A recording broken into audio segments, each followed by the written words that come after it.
All right, ladies and gentlemen, I hope you are having a wonderful day, but I hope you're ready for tomorrow. We got the non-farm payrolls at 5:30 a.m. Pacific time, 8:30 a.m. Eastern. That is 1 hour before the market. But I'm telling you, this watch list is going to be quick because I want you to see what we will be watching in the morning. Now, if you don't know, we are live Monday through Friday, 30 minutes before open, youtube.com/the stock market. And this was the last non-farm payrolls in the morning. I'm not talking over it just yet, but you'll see. Look at this. Look at this. 263. Oh, I had the voice crack. Positive barely. Listen. Oh, or 288 on the change in non and private payrolls. Okay. Unemployment rate was 3.5. Okay, No, that's it. Oh, okay. Now we're going down. Unemployment rate dropped by 2.2. Okay. It was all right. So hopefully that gives you some insight. But now this chart that you're watching right now, this was from that day. So this was the last non-farm payrolls on October 7th. And why this was important because there was a reason why we dropped. So coming into tomorrow, especially after a day like today, following the Fed and even how we moved, it was very reminiscent of the last Fed meeting. But now everything relies on tomorrow, at least till we get to the CPI next week. But point is, there is a lot. I have a quick breakdown. I'm going to show you what it is. I hope I see you in the morning. And then I got some plays for you. So drop your thumbs up on the video. Make sure you're subscribed. I just hope I see you there in the morning. And God bless you if you have been positive and in the game, baby. That's what I'm talking about. It's game time, baby. Run it. Working to the couch, it's a 20 less. Live in the hills, but I still get a spread. Started with a live, but I still reinvest it. Feel how I feel, then you feel like it's a blessing. I just want the lesson, I just want protection. I'm up and I'm down, but the sound like progression. Farmer never plans if he waits for perfection. Finger to the down, hold it. But right off the bat, ladies and gentlemen, the reason why I showed you that clip of the last stream, because you see how it played out. The numbers last time, they came in line, but everybody, or the shocker, was in the unemployment rate. So when the data comes out tomorrow, you're going to get the change in non-farm payrolls. You're going to get all of this with it. So there's change in non-farms, change in private, change in manufacturing, the unemployment rate, then average hourly earnings and year-over-year average hourly earnings, and then labor force participation right now. Here's the part where it's good and bad. All of this is important. Some are more important than others. It all depends how the report comes out tomorrow. So if the change in non-farm payrolls, again, 195 right here, that is what is expected. Let's say it comes in at 200 or 190, 5,000 below. We talked about this last time. That is what happened. It was a slight number in the middle, but why did we drop like that last time?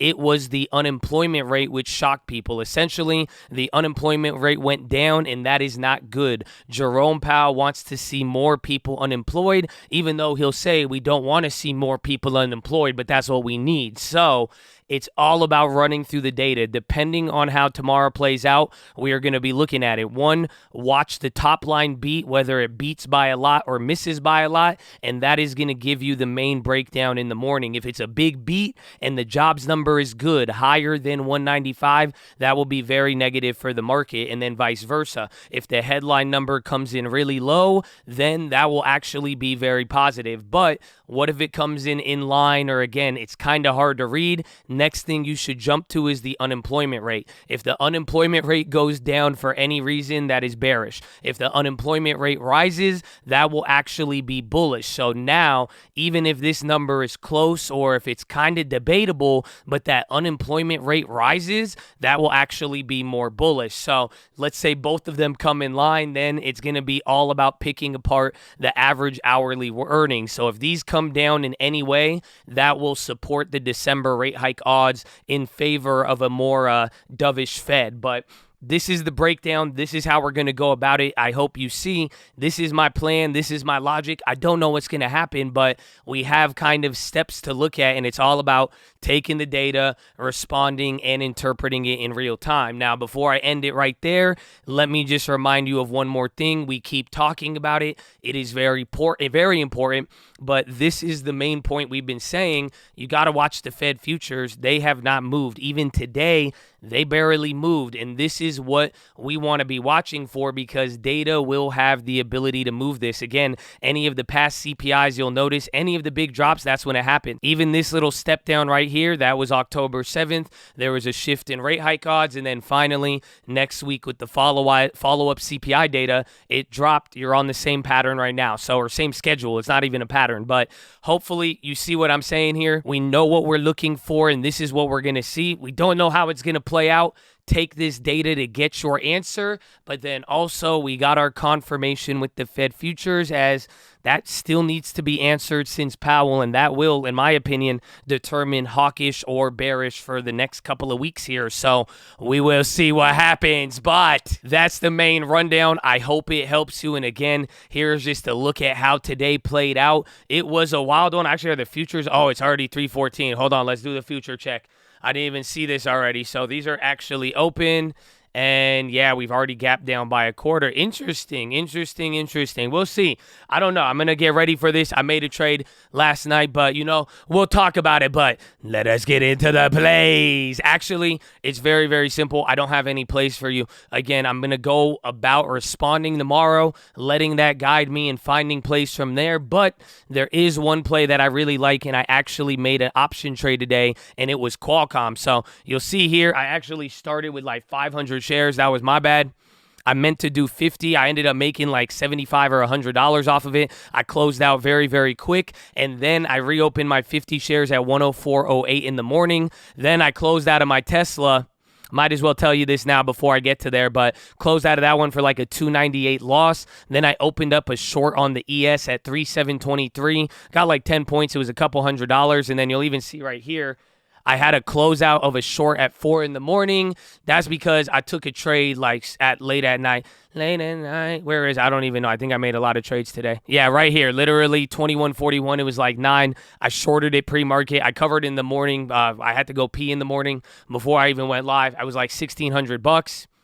But then we had that other flip there again early in the morning. I was already up like $2,000 realized. Then I got to the Qualcomm, and now this is the play. I'm very bearish on Qualcomm. I'll tell you why, but let me go over the play first. November 11th, next week, super risky, short-term $90 put. I bought 50 of them for 23 cents, about $1,000 or I think like $1,500. I already lost, I think, 50%. It's crazy how much faster the options move than the shares. I barely lost anything on the shares, but I did that one, went for another flip, and this one was actually interesting on the ES. I did this one early in the day, and I really outlined my plan of what I expected, like legitimately all throughout the day. I was even saying, I'm listening to Powell. I know how it's going to play tomorrow. I didn't really expect much. I was expecting more of it to play out like yesterday. I even said last 15 minutes, I think it's going to dump, and we were saying it all day, and I had an early short that I was holding at 37.29, and like literally I was down like $1,000 throughout most of the day, and then I waited till a little before. I even said I'm breaking my plan, but I'm going to start. I added another ES, so I did 2 short, 37.45. My average went down to like 37.37, and then I was able to close here for like 2 points, but on 2 contracts. I made another couple $100, and I did a bounce play at the top, but then back to the Qualcomm, I averaged down after it dropped and grabbed a November 11th, again, another next week, a 92 put closer to the money, 30 of them for 23 cents. My plan is to flip these. I did this last week with ACAM. I want to try a bit, but again, I am bearish on it, and I even added more shares short at 105 as Qualcomm started moving up. So I think the Qualcomm might materialize this week, but I'm more so kind of banking on next week. That's why I wanted a little bit more time, but depending on how tomorrow plays out, that's why I figured maybe some of these risks could be justified. Now, as far as why I don't like Qualcomm, and that's the one I'm focusing on, the reason why I don't like Qualcomm is I like them a lot. And I remember it was like their April earnings. They were doing very good comparatively. They popped up. They had a lot of guidance. They held up for a little bit. Then the market got crazy during the May 10th, but they were bouncing and holding up very good. Again, even their last earnings around July, it was good. And all they've been doing is giving good guidance for the most part. Even their last earnings, I didn't even think it was bad, but this last last one, I think it was really, really bad. And now they're just like at this very, very key level from the 2020 earnings. I mean, it's a big gap. They're filling it. It could bounce. I'm shorting low, and that's what I'm worried about. But over the next few days, if anything gets worse or as this digests, I mean, there's a lot more room. So I like the risk to reward, but I'm going to be focusing on that. We're going to see, but that's pretty much my only play as far as everything else. It's just going to be about how we go about tomorrow. And, you know, if we could keep doing what we've been doing, you see, taking some of these profits and riding through, it will be very, very good. And now to get to some of the trades I'm holding, here's pretty much everything. Again, I closed out of the Tesla. So that one, again, we took a loss on that. Now I'm holding the Qualcomm. So I'm down $400, down 500 on the options, and then 300 on the, I forgot you guys can't see it, but you can see all the P&Ls. They should be showing up around here. So you can't see it. I did remember, but Qualcomm, we're still holding. But again, even plays like the 6B. Remember, I was down $4,000 on this. I'm only down $800 after today. Bank of England, another rate hike. It came down. I should exit it, but I kind of have the momentum now in my favor a little bit. So I'm going to ride this one out for a little bit, but I am ready to cut it. Then the ES, this is just the option, again, 1,500 that we've been holding. This is my midterm insurance that we've had since end of September. And then, again, I closed about $3,000 realized on profits today. And a voice crack. And then MYM, still down 7,000. I made a little bit, but we still got to work. Remember, this is the one that's been crushing me, but still riding that out. Those old meta shares, those are hurting me to the long side. That's why I was like, I'll cut the Tesla, even though it ended up bouncing a little bit. XOM, we were up in the morning, but down 76 on the short 100 shares. My bond play hit. This was actually up almost $1,000 in the morning. And again, after I think tomorrow's data, this will move a lot, but still shorting that one and holding that. Then there's the Qualcomm.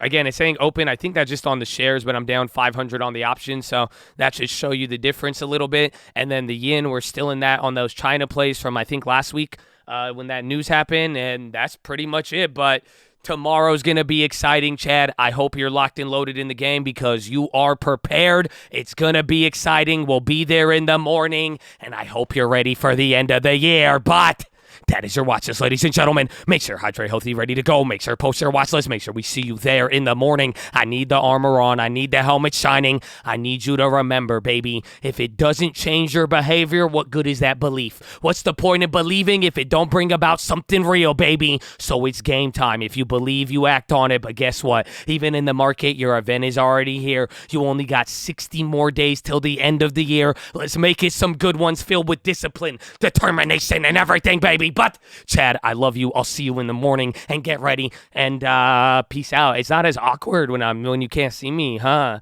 Oh, I'm doing a bunch of awkward shit, right? I got all these dolls right around. That sounds so weird. Oh, now, okay, maybe it's weirder if you can't. All right, I'm going to go horn.